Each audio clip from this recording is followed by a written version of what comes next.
วัน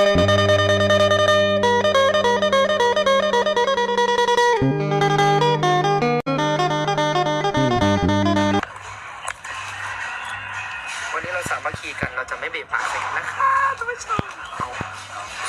พูดแรงเลยไม่เราต้องแบบไม่เราต้องทำออกสื่อให้มันดูดีได้เรื่องแบบยิ้มให้กันมากอะไรอย่างเงี้ยเราไม่เจอกันหลายวันหลังจากที่เรากันนะฮะไม่มีหรอกแต่มองบนแล้วก็ตอนนี้สามัคคีกันดีแล้วนะครับ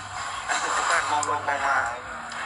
ก็น้องก็เริ่มมาฝึกกินกล้วยแล้วตอนนี้นะครับเขามันสีไอพี่ก้อนเป็นห่วงของน้องกับไอพี่ชีขอกล้วยให้น้องลูกเดิมพอแล้วครับมันเป็นยาจริงๆนะหนูเนี่ยไม่ได้พูดเล่นมันฝืนมันกันนั่นแหละมันฝาดก็ฝาดตัวฝาดมันจะเป็นช่วยทำให้เราไม่ไอนี่เลยบอกให้ตกเล้าไปมันน่าใช่ครับถือว่าจะเป็นนี่กี่เมย์เป็นสมัยใส่ไก่บอไม่บอกไปชื่อก็ได้อีกล่ะ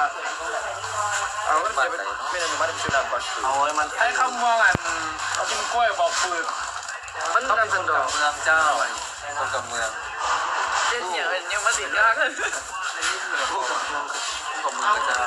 ผู้กับเมืองพี่น้องครับนะเอาพี่สองถึงทั้งสองคนครับเขาต้องไปอีกเต้าจะเป็นใครได้มีคนเม้นว่าอยากเห็นเต้าค่ะ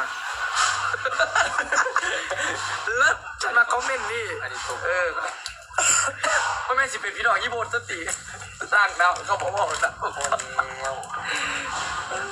ต้าบอกเลยมันไอนะเต้าจะไอซ้อยุ่งกันแล้วตีไม่ปล่อยไม่ยุ่งแม่ดูสิยิ้มให้กันตลอดต้ายิ้มแต่แล้วเอาไอต้องยิ้มยิ้มใหม่ยิ้มเ